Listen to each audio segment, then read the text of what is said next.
Em 90 segundos tu não faz nem um miojo, mas eu te ensino as matérias que tu tem até nojo. Então senta aí e começa a quebrar ATP pra ter energia pra tua mente processar e entender que a probabilidade de você ir bem no Enem tá ligada direto aos meus raps também. Então começa com humanas, só sei que nada sei, mas sei que saí da vida e pra história eu entrei. Se o clima esquenta e tua caneta falhou, fica tranquilo, a esfera dela dilatou com calor. Eu sou flúor com oxigênio, dá pra completar, evoluir melhor que o Darwin poderia imaginar. Se tinha uma pedra no caminho, pode crer que eu já chutei absoluto no rap. Eu nasci pra ser rei, crio uma sociedade aos modelos de Durkheim. O mecanismo dela própria é que diz pra onde vai minha inspiração. Thomas Edison dizia: é 1% e o restante o trabalho que faz. Então senta o rabo aí que eu vou te ensinar. Sometimes rap is the best way to learn, rapá. Eu não compreendo, pero não puedo hacer. É só estudar e ouvir as dicas que eu dou pra você. Confere suas respostas e faz tudo com calma. Manda bem na redação, faz do fundo da alma. Esse é o tópico frasal, ainda tem argumentação. E a resposta pra você eu deixei na conclusão. Se tá nervoso, se acalma pra mandar bem.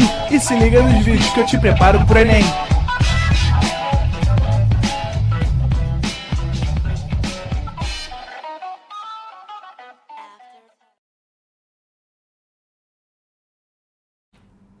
Estamos ao vivo, estamos de volta, ó. Salve, galera do Pro Enem, pedindo bênçãos, entidades do tempo, para falar com vocês hoje sobre a nossa última aula de História do Brasil, é isso mesmo.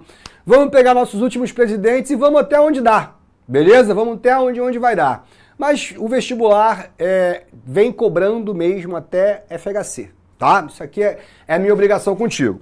Mas vamos lá então falar de 1985, com a eleição de Tancredo Neves, que infelizmente morre um dia antes de tomar posse, e assume José Sarney, um cara que sempre foi da arena, um cara que sempre foi ligado aos militares, como eu falei semana passada, dava banquete para os militares dentro do Maranhão, quando tinha reuniões nas suas mansões. Desculpa. Então, o Sarney, para o povo, era uma continuidade.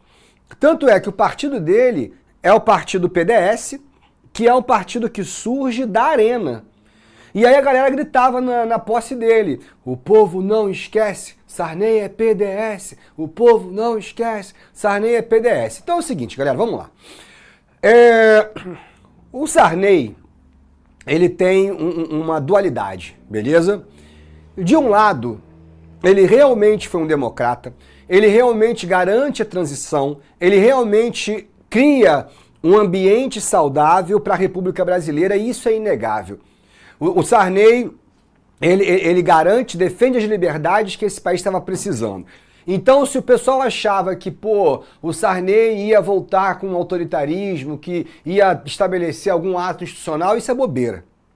Agora, por outro lado, a gente não pode nunca esquecer que se teve alguém que negou todos os pedidos de investigação dos crimes militares e principalmente uma revisão sobre a lei de anistia, esse cara foi o Sarney. Então o Sarney, ele protegeu os militares de qualquer investigação, porém ele garante a transição democrática. Tanto é que a primeira coisa que ele faz é esse chamado emendão. O que é uma emenda, galera? É uma emenda constitucional. Ou seja, você adiciona uma lei dentro do conjunto de leis chamada Constituição. E nesse momento o Sarney dá um recado para o brasileiro: galera, eu não sou um general. Então ele vai legalizar o Partido Comunista Brasileiro, que estava na ilegalidade desde 1946. Desde 46.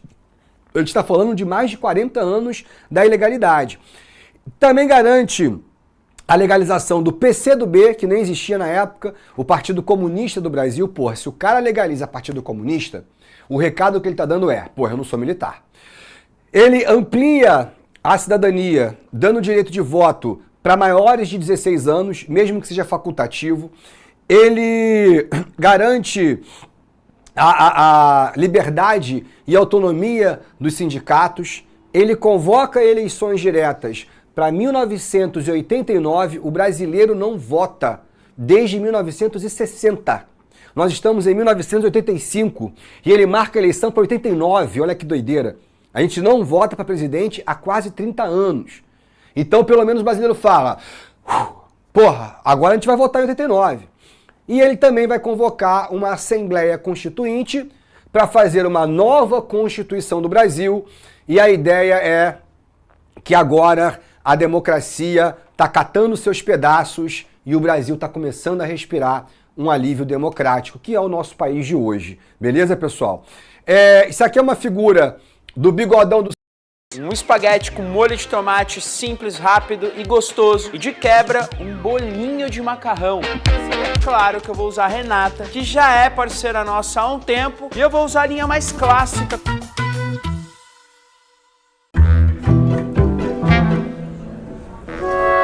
Pode parcelar? E se você entrar na 99Pay e fizer um Pix parcelado em vez de tentar parcelar no cartão? Aceita Pix? Pix parcelado. Você já tem. É só usar. O quanto que a sigla PMDB para o brasileiro é a memória do partido que foi contra a ditadura. Falei para vocês prestarem atenção como o atual PMDB, que agora volta a ser MDB, consegue colocar a maior parte dos prefeitos dos municípios e governadores, ainda é um partido extremamente poderoso. Mas o grande problema que o Sarney vai ter que enfrentar é um problema econômico. A ditadura pegou o Brasil com uma dívida externa que girava ali entre 2 a 3 bilhões e deixa uma dívida externa para o Sarney de quase 70 bilhões de dólares. Então, quer dizer, o Brasil está quebrado, irmão. O Brasil está muito, muito ferrado. E o Sarney vai ter que fazer alguma coisa para tentar recuperar os índices econômicos. Então, ele vai fazer 4 planos. Eu não quero que você lembre de nenhum a não ser o primeiro, que é o plano cruzado. Uma tentativa keynesiana, ou seja, interventora, de tentar controlar o grande dragão, o grande monstro chamado inflação. Então o plano cruzado, primeiro, ele vai congelar o preço de produtos de primeira necessidade, especialmente alimentos e produtos de limpeza. E isso para o brasileiro foi, uau, Sarney, obrigado.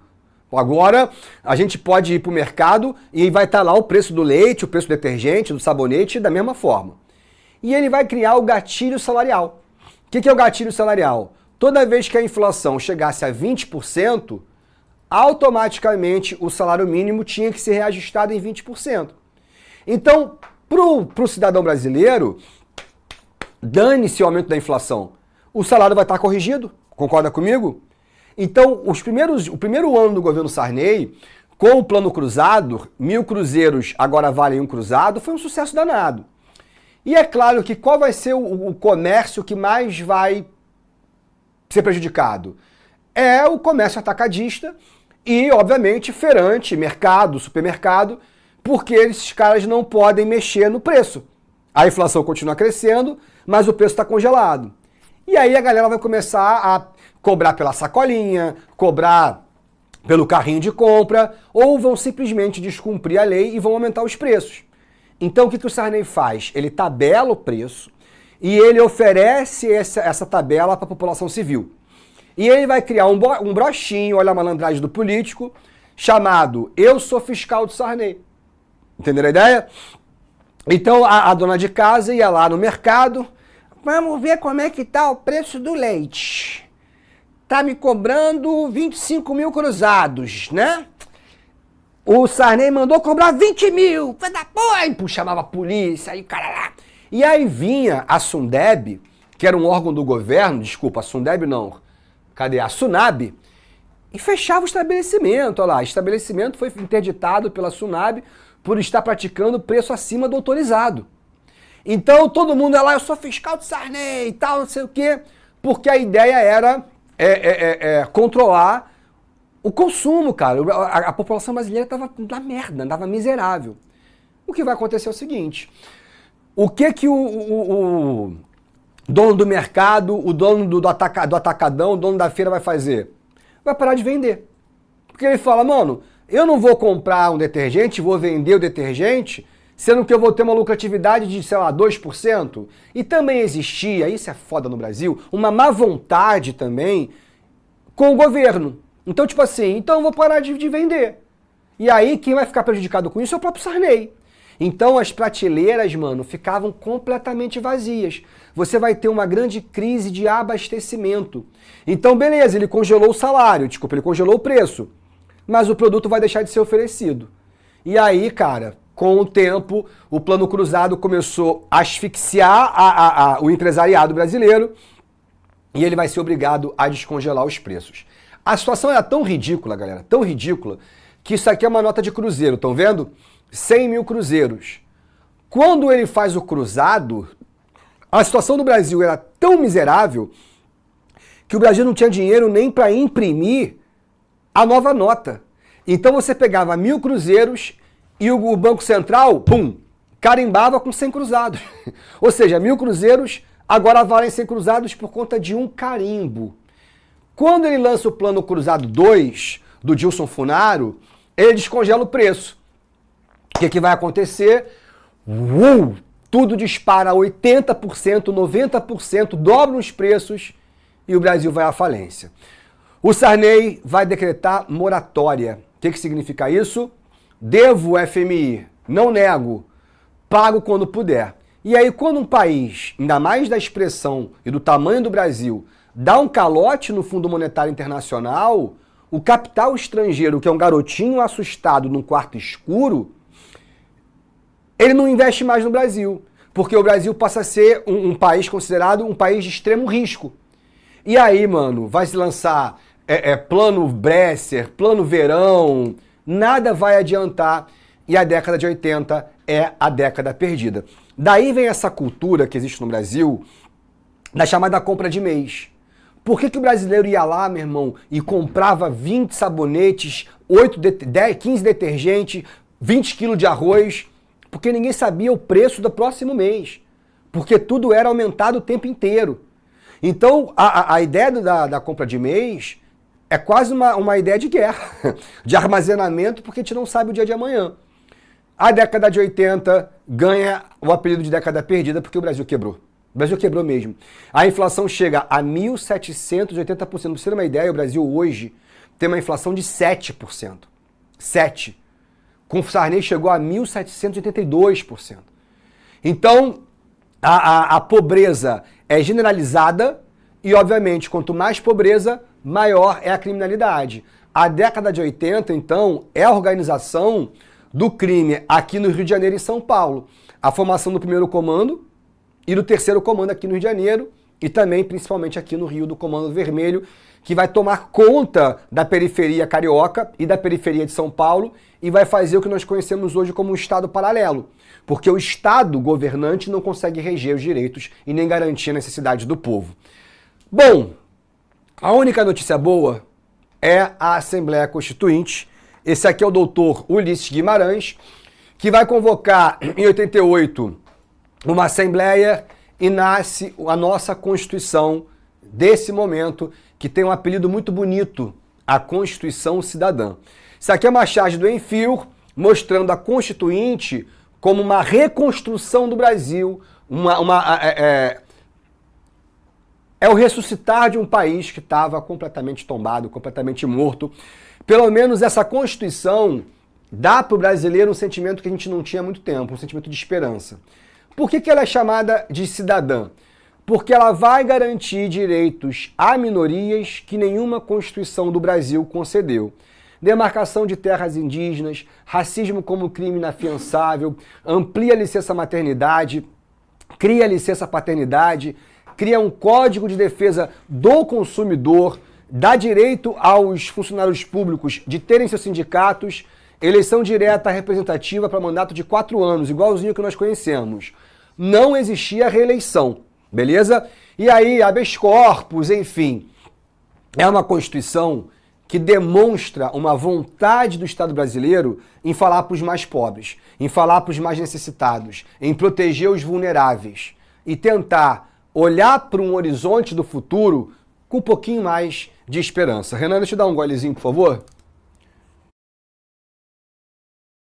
Mas agora o brasileiro quer saber mesmo é das eleições de 89. Simplesmente 22 candidatos, cara, de todas as orientações políticas que você possa imaginar. Até o falecido Silvio Santos foi candidato e tinha grande chance de vitória. Só tirou o pé porque a Rede Globo falou: qual foi, Silvio Santos? Tu é dono de emissora. Tu vai se candidatar mesmo? Pô, não é legal. E aí o Silvio Santos falou: deixa pra lá, é melhor não. Mas, cara, aqui nós temos da esquerda Brizola, líder do PDT, e Lula, líder do PT. E ainda um cara chamado Mário Covas, que era o líder do PSDB, que era um partido que ninguém conhecia muito, era um partido novo e que defendia uma social-democracia. Então é um partido teoricamente de esquerda, mas uma esquerda menos assustadora do que PT e PDT. Da direita tem vários. O Maluf, governador de São Paulo, Ulisses Guimarães, que fez a Constituição, tem o Gabeira também, né, na esquerda, enfim. E esse cidadão aqui, chamado Fernando Collor de Mello, que ninguém conhecia. O cara tinha sido formado na UNB, em Brasília, mas a família dele toda era de Alagoas. E uma família que tinha muita estrada na política brasileira. O avô dele, o Lindolfo Collor, foi ministro do Vargas, lá na época da era Vargas. E esse cara foi, se não me engano, senador e depois governador de Alagoas. Era um cara desconhecido pela população, de um partido que ninguém conhecia, chamado PRN, mas era um cara muito bonito, tinha diploma gringo. Diploma não, né? Cursos em Harvard.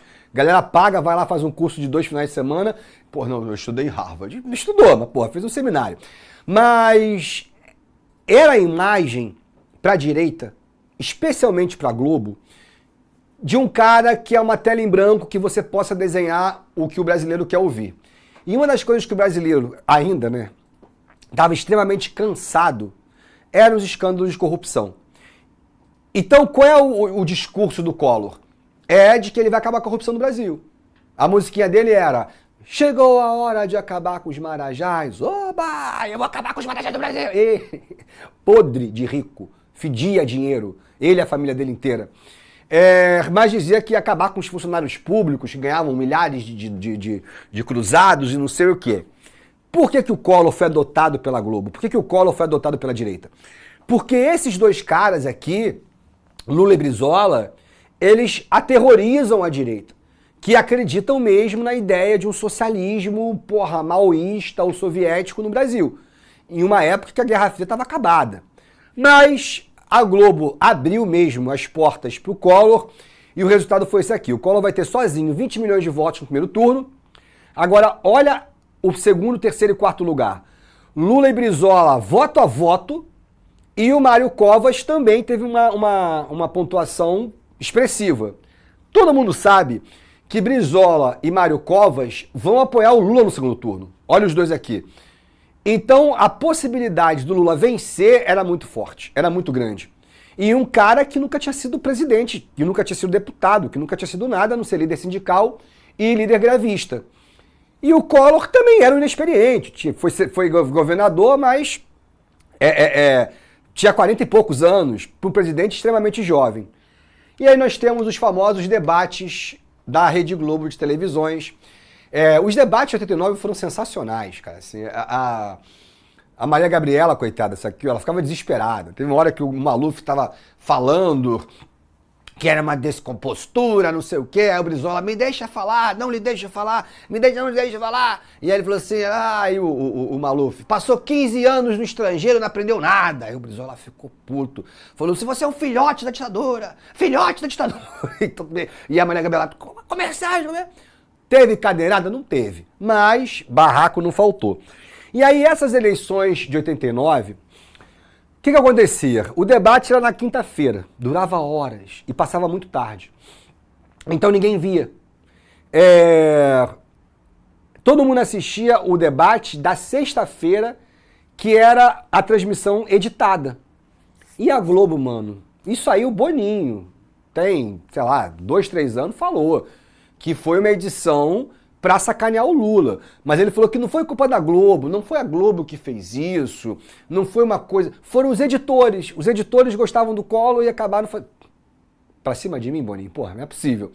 E assim, cara, o Lula, se vocês acham hoje o Lula fala errado de charme, né? Hoje ele manda um advogado, porque ele gosta de fazer charme pro povo. Mas na época não, na época o Lula era um sindicalista que falava errado mesmo. Então ele mandou um "nós vai mudar o Brasil", o Collor falou: "É esse o presidente que vocês querem pro nosso país? Nós vai, Lula?" Essa frase, meu irmão, foi quase remixada para "nós vai, nós vai, nós vai, nós vai". E se criou mesmo a ideia de que o Lula era um cara incapaz de governar e que não tinha que estar ali. E depois de 27 anos sem votar, o Brasil vota em Fernando Collor de Mello para assumir a presidência. Foi uma eleição apertada, 36 milhões contra 31 milhões, e agora Collor é o presidente. Primeira coisa que ele fez quando foi eleito, para você ter uma ideia, no naipe do cara. Ele deu uma entrevista para uma rádio argentina. Mano, depois vocês procuram essa entrevista no YouTube, é constrangedora. Ele tá completamente trincado de cocaína. Ele não consegue falar. É assustador. E há quem diga, então, que ele ficou uns 2 meses sumido antes da posse. Clínica de reabilitação. Mas beleza. Vem o Collor, bonitão, faixa preta de karatê, e pá, não sei o quê. E o cara que demonstrava... Pô, minha avó falava, nossa, ele tinha cara de presidente. Eu falava, pô, tá de sacanagem, né, avó? Pô, tava achando o cara bonitão, mas não era cara de presidente. Eu falei, pô, cara de modelo, né? E existia uma grande esperança no Collor. Mano, primeiro dia de governo, primeiro dia. A Zélia Cardoso de Mello, que também vai ter vários fofocas no governo, traiu o esposo com o ministro. Mano, aí o governo Collor foi caótico. Mas no primeiro dia de governo, primeiro dia, ele anuncia que agora volta ao Cruzeiro. Então, um cruzado vale um cruzeiro. É só para mudar o nome, não muda nada, beleza? E ele vai começar, de fato, o neoliberalismo no Brasil. Então, como é que funciona isso? Ele vai cortar gasto. Todos os gastos do governo são cortados. Funcionários públicos, isso aí que ele falou que ia demitir, demitiu. Era ilegal. Falou, galera, procura teu direito. Até você processar o Estado, já se passaram 10 anos. Então ele demitiu um monte de funcionário público, um monte de gente foi pra rua. Começa a vender uma porrada de empresa privada e começa a botar mais gente na rua. Começa a cortar gasto total. Então, por exemplo, concurso público para militar não vai ter. Você pode ver lá, Colégio Naval 1991, não tem. Espécie 91, não tem. O cara suspendeu o concurso militar. E assim como também suspendeu o concurso público. Vai reduzir a aposentadoria dos velhinhos. Então, o cara aposentou lá com 5 mil cruzeiros, vai ganhar 3. Que isso, dane-se. Mas eu paguei minha aposentadoria o ano inteiro. Pro teu direito. Ele reduziu, meteu a mão na aposentadoria. Vai cortar gasto social, então o programa de assistência pública não existe mais. Cara, é uma medida, é um plano que você vai forçar o povo a viver sem nada. Se ligou? Olha isso aqui também. A demissão de funcionário público, eu já falei sobre tudo isso. Agora, o mais bizarro foi que ele vai confiscar investimento. Então, por exemplo, aqui, eu tenho 20 mil reais investidos em CDB. Ele pegou pra ele. Qual é, professor? Tô falando sério. O Collor pegou pra ele, não, pro governo, e prometeu devolver. E o mais bizarro foi o confisco das poupanças. É sério, irmão.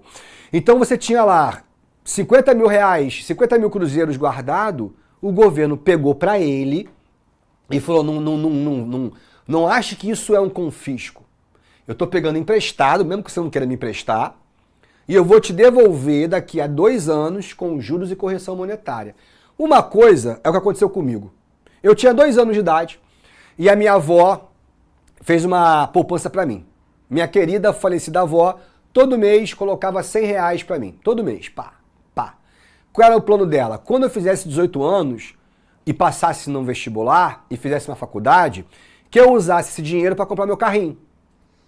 Esse desgraçado foi lá e roubou a minha poupança. Devia ter em valores de hoje uns 4 mil reais. Quando que a minha avó fez outra poupança pra mim? Nunca mais. Valeu, Collor. Então, quando eu fiz 18 anos e passei no vestibular, ela me deu um Rio Card. Toma aí, filhão, vai lá, andar de ônibus, beleza? Agora, pensa no cara que, por exemplo, é um médico brabo, tem uma clínica renomada de ortopedia. Aí o cara vendeu a clínica dele, porra, em Botafogo, e ele quer comprar uma clínica no Leblon. Aí ele pegou lá 1 milhão de reais e guardou. e começou a negociar para fazer a outra compra. Virou o governo. O governo pegou 1 milhão dele. Pegou. E aí esse cara, irmão, ele era um médico pica, agora não é nada. Entendeu? Porque ele tá com 1 milhão segurado, guardado pelo governo. Então, mano, foi um squeeze econômico nunca visto na história do Brasil. E eu vou te falar, cara, o brasileiro segurou a onda. O brasileiro, pô, se fosse outro país, meu irmão, vagabundo queimava o Palácio da Alvorada. Mas o brasileiro tava assustado e também tava com medo de não receber de volta, tá ligado? E a galera acreditou no presidente. Confiaram nele. Não, ele vai devolver. Vamos segurar. Só que o problema é o seguinte, ninguém bota mais dinheiro em banco. Isso é uma baita problema, que isso gera estagnação. E uma das coisas mais importantes para a economia é você aumentar o consumo. É você comprar.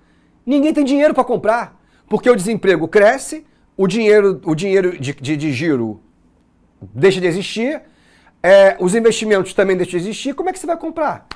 Então, as empresas brasileiras começam a entrar em processo de falência e o plano foi uma bosta. O plano não deu em nada.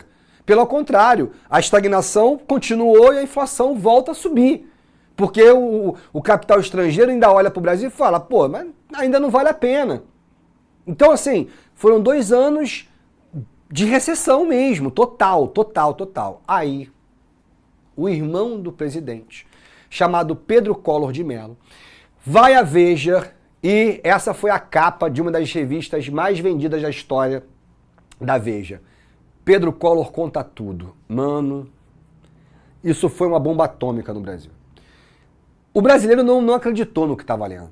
O Pedro Collor falou assim, lembra que quando o Fernando foi eleito, ele falou que não ia morar no Palácio da Alvorada? Ele meteu essa. Não vou morar no palácio, eu não quero dar prejuízo pro Estado. Eu vou morar na minha casa da Dinda, da minha madrinha, que fica aqui em Brasília mesmo. Ele vai lá ver. A galera foi. O maluco gastou papo de 50 milhões para reformar a casa da Dinda. Com torneira a ouro, com toboágua, com safari. Aí é mole tu não morar no Palácio da Alvorada, porra. Pra ele aquilo era uma bosta. Então, com que dinheiro que ele reformou a casa da Dinda? Com dinheiro público. Com o meu dinheiro, da minha avó. Se ligou?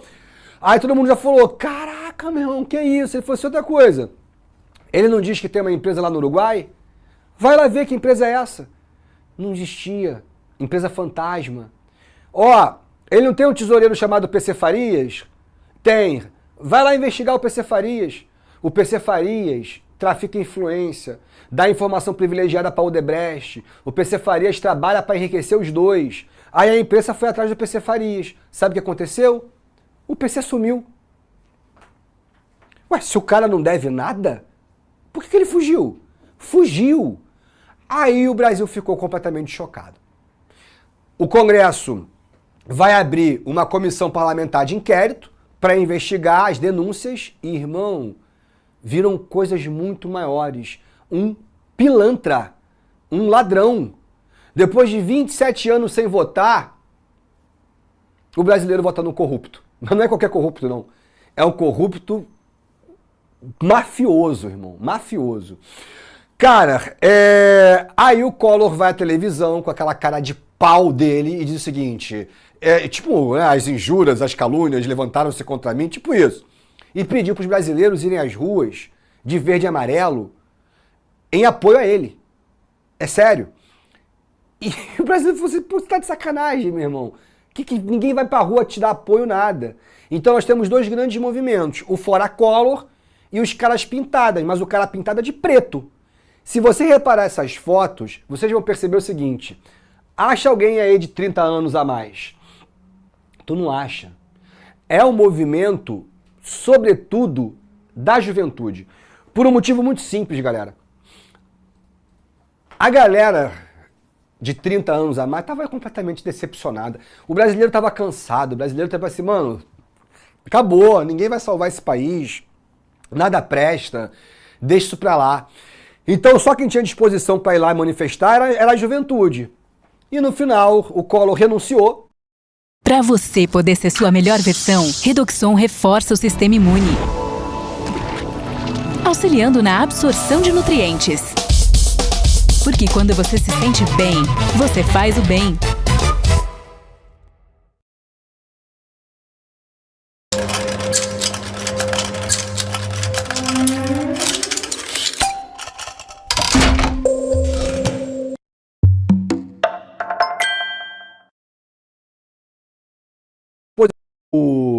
Eu não tava lá nada, eu era uma criança, Ana Júlia, eu era um bebê aqui, me respeita.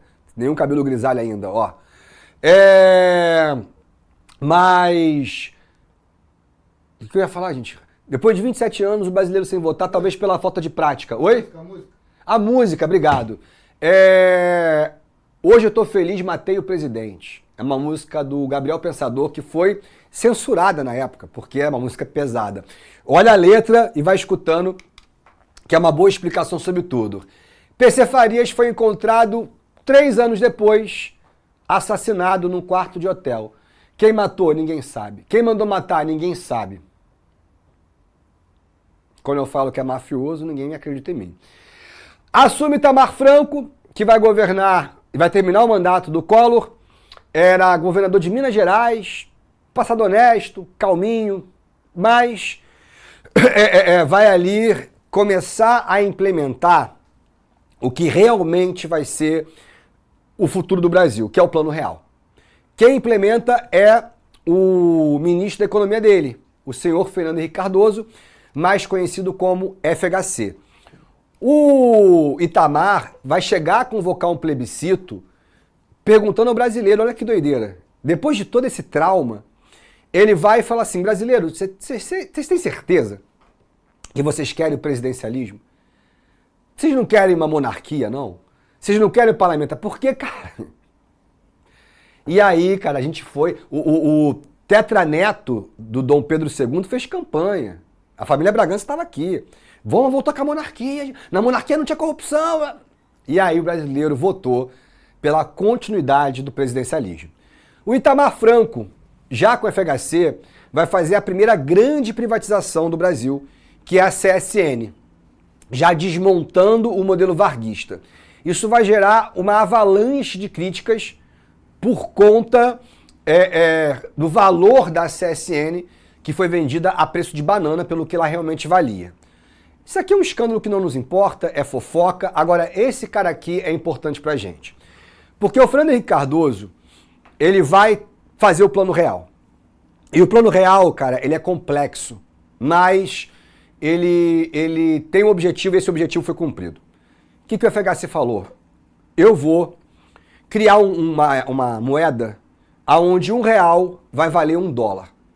Ou seja, a capacidade de consumo do brasileiro vai aumentar, assim, absurdamente. Mas como é que eu vou fazer isso se eu não tenho dinheiro no banco e se eu tenho uma dívida externa gigantesca para pagar?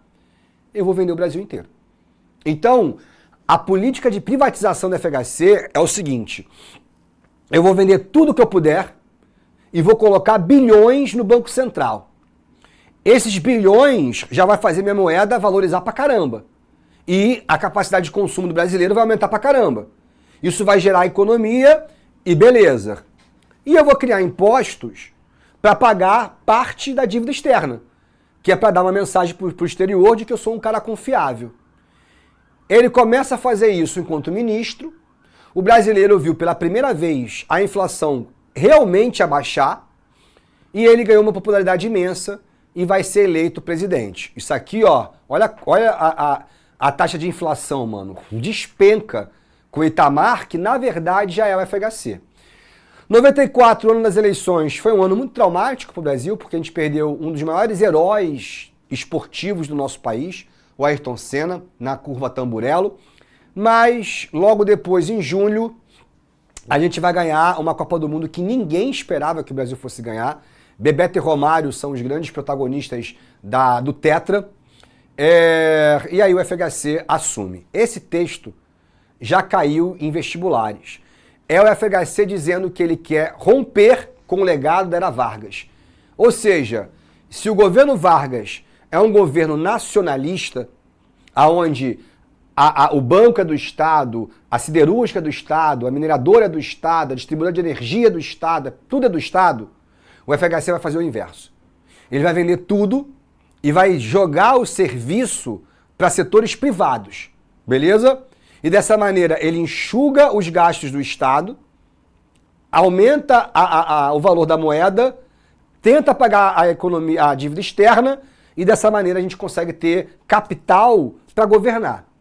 E é exatamente o que o FHC vai fazer. Então, primeiro ele cria o MARE, o Ministério de Administração da Reforma do Estado. O que significa reformar o Estado? É centralizar as decisões em áreas estratégicas e flexibilizar o resto. Beleza? Então, ele cria um conselho de desestatização. O que é um conselho de desestatização? É privatização. É isso que ele vai fazer. Mas não é só isso, tá? Vamos lá. Então, primeiro, aumenta a tarifa básica para pagar credor. E vai criar um imposto que todo presidente quer ressuscitar, chamado CPMF. Tu lembra disso aqui, Renan? Não lembra não? Renan ele é emitido novo, ele é emitido novinho. Eu peguei o final disso aí, porque eu ainda peguei... Meu primeiro banco foi o Banco do Brasil, que eu recebi a bolsa da faculdade. E aí quando eu passei meu primeiro débito, primeiro débito você nunca esquece. Aí eu peguei o papelzinho, aí tava lá, CPMF. Era um valor irrisório, era tipo assim, 3% em cima do valor, até menos eu acho. Mas mano, isso aí pro Brasil todo gerava pro governo um rendimento muito grande. Só que o nome tá dizendo, é provisório. Então, por exemplo, a Dilma tentou ressuscitar isso, o Bolsonaro tentou ressuscitar isso, mas legalmente não é possível e até hoje não foi feita. Então, ele começa a vender e ele vai vender mais de 100 empresas estatais. Vendeu o Banerj para o Itaú, vendeu o Banespa para o Santander, vendeu a empresa de minério de ferro, vendeu o monopólio das telecomunicações e energia para Light e Gerasul, que estão até hoje, todas essas empresas estão aí até hoje. Vende a Vale do Rio Doce, vende a Telebrás, quebra o monopólio da Petrobras e ele quase privatizou a Petrobras. Chegou a chamar de Petrobras. Na verdade, metade das ações da Petrobras hoje não são do Estado. O Estado ele ainda é o dono majoritário porque tem 51%, mas a outra metade é iniciativa privada. Ou seja, ele vendeu tudo. Tudo. E, obviamente, ele vai ser o governo com maior arrecadação da história do Brasil. Óbvio. Imagina você começar a vender todos os seus bens.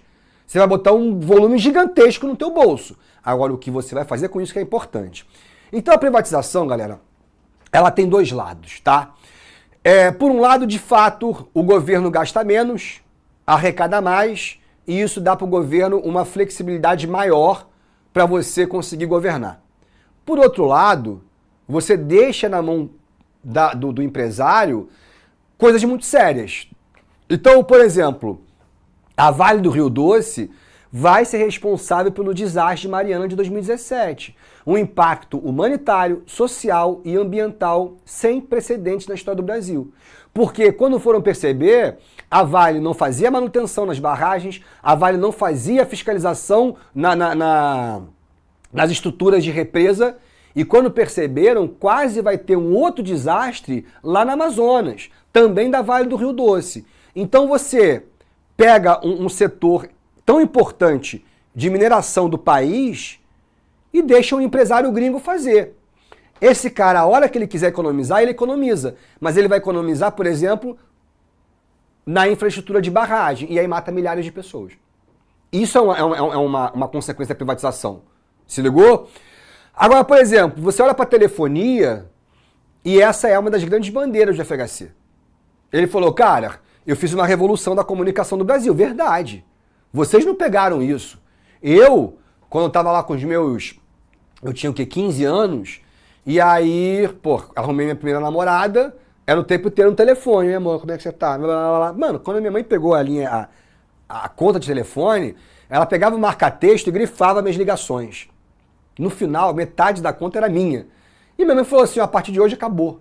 Você não namora mais no telefone. E me deu 15 fichas de orelhão. E aí fui eu, apaixonado, namorar no orelhão. Botei lá, plá, tic, tic, tic, tic. Oi, amor, tudo bem? Como é que você tá? Mano, o primeiro cara que chegava atrás de você e via um moleque de 15 anos falando, oi, amor, tô com saudade. Meu irmão, eu tenho que trabalhar, meu filho, vou ligar pro meu patrão, tira essa porra. Aí foi mal, desligava. Aí ficava lá esperando. Quando não tinha ninguém, ligava. Oi, amor. Ô, meu amor. Cara, é um inferno, mano, um inferno. Então, quando vem a telefonia e todo mundo começa a ter celular, porra, obrigado, FHC. Brigadão. Só que qual é o problema? Não existe empresa que mais roube o consumidor do que telefonia. Pode pegar. Pô, eu tenho um plano com a minha mãe, né? Mano, aí o plano custa R$200. 3 meses, R$200. Quando vai, começa 201, 202, 204. E se você não reclamar, vai para 220, 230. Não é à toa que você vai ter que criar a Anatel, a Agência Nacional de Telefonia, para controlar essa empresa. Porque quando ela foi vendida, a Telebrás, ela vai ser vendida para uma empresa e essa empresa se divide em 4. Oi, TIM, Vivo e Oi. Já falei Oi de novo, né? Oi, TIM, Vivo e Claro. Se ligou? Entenderam a ideia? Então, a privatização, ela tem esses dois lados. Ela facilita pra caramba o serviço. Porque você fala assim, vem o empresário e fala assim, eu faço serviço por você, Estado. E o Estado fala, então faz por mim. Mas isso cobra caro no bolso de quem? Do consumidor, do cidadão. Se ligou? Agora, o brasileiro não tá vendo isso, irmão. O brasileiro, ele tá vendo o quê? Mano, R$1 vale $1. Eu cresci, e o Renan também, o que ele não quer dizer, que, irmão, a gente ia... Por que hoje em dia não tem mais isso. Mas qualquer achocolatado, a gente chamava de Toddy. Tudo era Toddy. Igual cotonete, tudo é cotonete. Por quê? Porque só tinha um achocolatado. Só tinha um refrigerante. Só tinha uma marca de macarrão. Não tinha diversidade, porque ninguém no mundo queria vender no Brasil. O brasileiro não tinha poder de compra. Quando o FHC privatiza, ele fala, capital estrangeiro, I love you. Aí todo mundo, caraca, meu irmão, vamos investir. E aí vem uma porrada de marca. E aí vem eletrodoméstico, vem automóvel, vem automotiva, vem internet. Olha a quantidade de indústrias estrangeiras que chegaram. E claro, FHC não é bobo. Ele vai fazer Bolsa Família, ele vai fazer programa mais médico. Não vai fazer, ele não vai gastar dinheiro com social. Mas ele também não pode deixar o consumo despencar. Então o salário mínimo está sempre sendo reajustado. E vai de 70 para R$200. Você pode achar isso hoje uma palhaçada, mas na época não era não. Era dinheiro pra cacete, entenderam? E porque o brasileiro tem que continuar comprando. E aí chega a Microsoft, beleza? E aí que eu falo, não é que o FHC não fizesse pelo social, mas ele não facilitava. Tipo, se você quisesse um auxílio gás, um auxílio educação, um auxílio alimentação, você conseguiria dentro da rede de proteção social. Mas era burocrático. E era para ser burocrático mesmo, que era para... que não era para generalizar, porque isso aí gasta o Estado. E aí o Estado vai ter que ficar pegando a renda dele e distribuindo. Totalmente diferente do Lula, aonde o Bolsa Família vai quase na porta da tua casa e fala, cara, você está vivendo abaixo da pobreza, você tem que ter um Bolsa Família. Mas a ideia do Lula é uma dinâmica diferente, tá? Que não vai dar tempo de explicar hoje, mas eu vou falar com vocês nessas aulas de revisão da gente, tá? E aí ele vai criar a LDB, o Bolsa Escola, o Enem. Não era o Enem que vocês conhecem hoje, era só um exame de ensino médio para verificar a escolaridade da galera. Programa de combate à AIDS, criação da Anvisa, importantíssimo. O Brasil, inclusive, é uma das grandes referências de vacinação do mundo, menos, né, na última vez, quando a gente precisou. Mas o FHC também não é santo. E aí você vai ter dois grandes escândalos durante o governo dele, de corrupção. Primeiro, que ele vai usar a SNI, né, na verdade a ABIN, a Associação Brasileira de Inteligência, para espionar os seus opositores políticos. E quem eram eles? Uma coisa, isso, né? Ah, o Renan tá esperto. Ou seja, para espionar justamente o Lula, que era o único cara que podia derrubar o FHC. O Renan fez essa referência porque é justamente o que o Bolsonaro está sendo acusado, está respondendo esse processo de ter feito a mesma coisa. E o FHC também vai ser acusado de comprar o Congresso para aprovar a emenda de reeleição, ou seja, o famoso mensalão tucano, que é o primeiro grande escândalo de mensalão no Brasil, tá bom? Não deu em nada para ele. Outras pessoas vão cair, mas o FHC mesmo se manteve intacto. Agora, um dos maiores movimentos contrários a ele é o MST. E a gente vai ter, então, o massacre de Eldorado de Carajás, lá no Pará, onde um delegado de polícia vai abrir fogo contra o MST, matando 15 pessoas, entre elas 2 crianças. E isso foi algo muito trágico no governo FHC. Mas não vai atrapalhar a sua reeleição. Galera, tá faltando só esse pouquinho para acabar o FHC, e aí na semana que vem, só essa política externa e a reeleição, eu falo com vocês já dentro dos nossos convidados, etc. Eu vou fazer uma questão e aproveito para falar sobre vocês, mas não posso ficar aqui, até porque a gente tem horário para entregar o estúdio. Mas até semana que vem, um beijo, fui! Assista nossas aulas a hora que você quiser. Vem com o Pro, o cursinho online que mais aprova no Enem. Assine em proenem.com.br.